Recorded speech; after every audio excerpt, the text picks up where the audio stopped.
आणि आता महत्त्वाच्या बातम्या आपण पाहूया।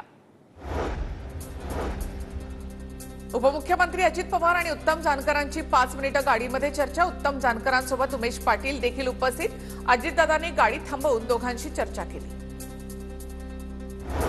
अजित पवार यांच्याशी राजकीय चर्चा झाली नाही। आमच्या जाण्यानं किंवा येण्यानं त्यांना फरक पडत नाही। अजित पवारांच्या भेटीनंतर जानकरांची प्रतिक्रिया। विधानसभेच्या विरोधी पक्षनेतेपदावर आम्ही दावा सांगणार। विरोधी पक्षनेतेपदाची आमची मागणी मान्य केली जाईल। राऊतांकडून विश्वास व्यक्त। विरोधी पक्षनेता बनायला संख्याबळ असावं लागतं। विरोधकांकडे संख्याबळ नाही। या अधिवेशनातही विरोधी पक्षनेत्याचा पेच कायम राहील। शिरसाटांची प्रतिक्रिया। देशमुख हत्या प्रकरणात अमित शहांची भेट घेणार। आमची जेवढी ताकद वापरायची तेवढी वापरणार। शहांनी मदत करण्याचं आश्वासन दिलं आहे। बजरंग सोनावणेंची प्रतिक्रिया।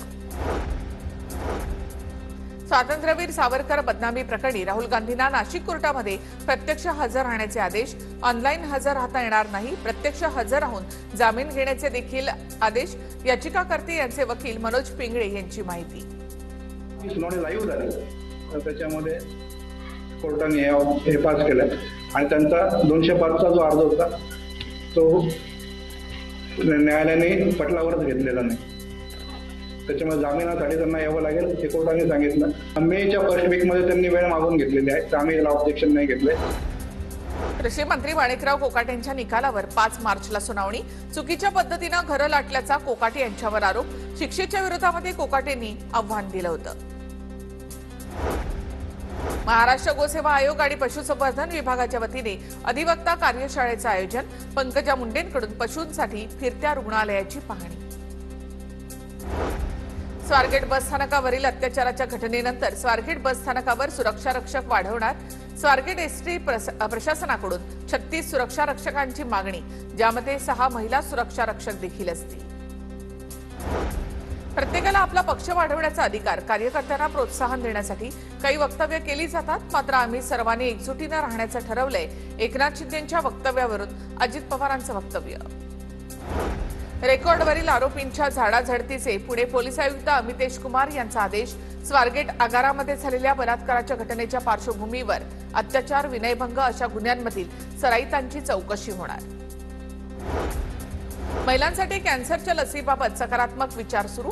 अजित पवारांचं वक्तव्य। तर शहरासह ग्रामीण भागामध्ये कॅन्सरचं वाढतं प्रमाण हा चिंतेचा विषय।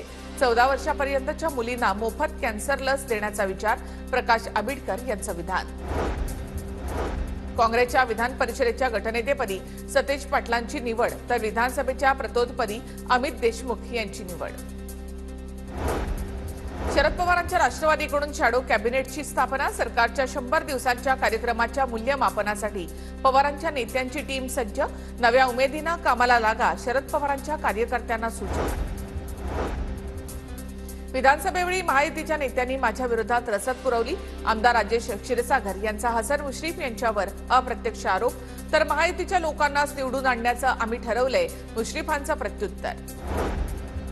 मुंबईमध्ये मत्स्य व्यवसाय बंदरे मंत्री नितेश राणे आणि मंत्री उदय सामंतांच्या उपस्थितीमध्ये बैठक संपन्न। रत्नागिरी आणि रायगड जिल्ह्यामधील मत्स्य व्यावसायिकांच्या विविध समस्यांसंदर्भात आढावा। स्थानिक स्वराज्य संस्थेच्या निवडणुकीमध्ये आघाडी होत नाही। नाशिकमध्ये आम्ही स्वबळावर लढावं अशी कार्यकर्त्यांची इच्छा। राऊतांकडून पुन्हा स्वबळाचा नारा। ठाकरेंच्या शिवसेनेचे जिल्हाप्रमुख सुधाकर बडगुजर यांचे पुत्र दीपक बडगुजर यांना दिलासा। दीपक बडगुजर यांची मकोका गुन्ह्यामधून सुटका।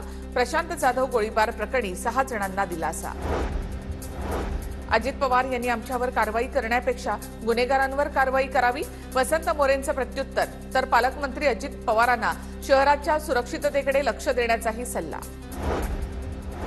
माथेफिरू सेन्सॉर बोर्ड अधिकाऱ्यावर तात्काळ कारवाई करा। नामदेव ढसाळ यांच्या पत्नी मल्लिका ढसाळ यांची मागणी। सेन्सॉर बोर्डानं कोण नामदेव ढसाळ असा प्रश्न केल्यानं संताप व्यक्त।